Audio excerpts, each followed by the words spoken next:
Today, we're going to demonstrate how to retrofit a 2x4 fluorescent troffer for use with MaxLite's Type-C LED tubes and a cMax magnetic microwave sensor node. As always, the first step is to disconnect the power by turning off the circuit breaker or by removing the appropriate fuse at the fuse box. We'll start off by opening the fixture's lens and removing the existing lamps. After that, we can remove the fixture's ballast chamber cover. From here, we'll begin removing the two existing fluorescent ballasts so that we can prepare the troffer for the installation of our controls-ready LED driver.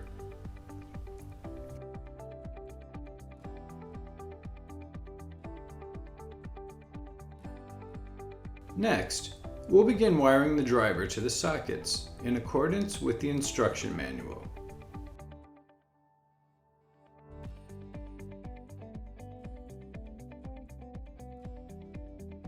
Connect the yellow, gray, and purple wires from the sensor to the yellow, gray, and purple wires on the driver. Be sure to tuck all the wiring inside the driver chamber while leaving enough of the sensor wires to reach the desired location. Once done, find the best position for the magnetic sensor to be attached. It's important to make sure the lamps and fixture parts aren't blocking its ability to respond. Finally, we can begin reassembling and installing the LED Type-C T8 tubes. It's a good idea to test the fixture and make sure it lights up before closing up the lens. After confirming the new tubes light up, we'll close it all up and begin using the cMax remote control to test the sensor's functionality. This is most easily accomplished by pressing the test button.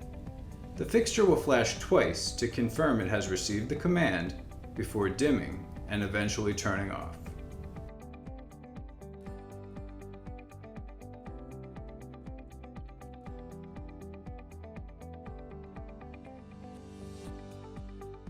Waving at the light will now be detected by the motion sensor and cause the fixture to illuminate.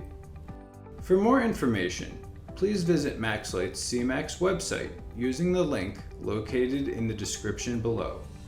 Thanks for watching.